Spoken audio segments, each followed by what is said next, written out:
Yeah, unfortunately, spring for Friday is done with. The cold fronts come through. That's why we've had a lot of wind this evening, too. Cold air's coming in.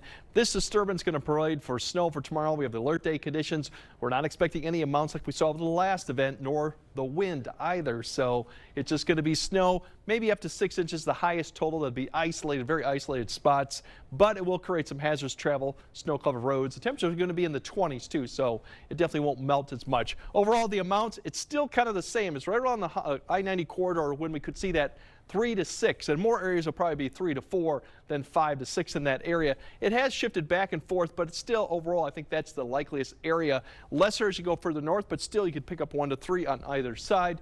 The amounts will be far less as you go maybe all the way up to Rusk County, but everyone's going to see some snow and some accumulation throughout Saturday. Winter weather advisories are out too across basically that area all the way from Wilmore, stretching all the way down to south central Wisconsin. So that's the path that we'd expect to see the most snow kind of lining up with what we already had.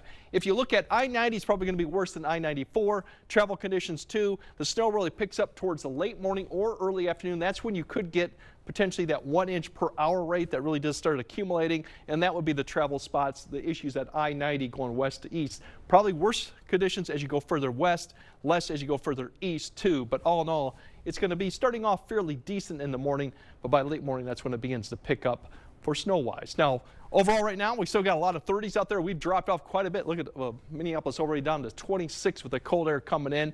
Cloud cover will be on the increase. The other issue has been the wind.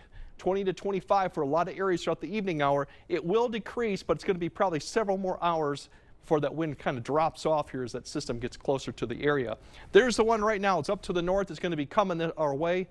We time it out. Here's your snow that'll be eventually coming in, but it's not till late morning, potentially starting a little bit 7 to 8, but I think it's about 8 to 10. I've kind of made it a 3D look, so the darker it gets, the more enhanced of snow and more you'll expect. We'll basically see this stretched across the area west to east throughout the afternoon time frame and shifting occasionally further down as we go. So we're looking at that. It may continue into the early evening, but I think most of it will let up by the time we get to Saturday evening, with just flurry activity to be expected beyond Saturday, with some clearing skies as we go into Sunday. Overall temperatures tonight, we'll get back down to the teens, but holding steady just after midnight as cloud cover starts to increase, potentially single digits as you go further north and east, as cloud cover will take a little bit longer to get there. And Saturday, Saturday we're going to be in the 20s. Sunday, the good news on this, plenty of sunshine, light wind, so it'll look nice and feel nice outside. Unfortunately, the temperatures will be more what you would expect in January, so that's the only thing. The good news is once we get to Monday and Tuesday, we're getting back up to where we should be. Keep an eye on Monday night and Tuesday night. We could be a little bit of a wintry mix, freeze and drizzle type issue going into Tuesday.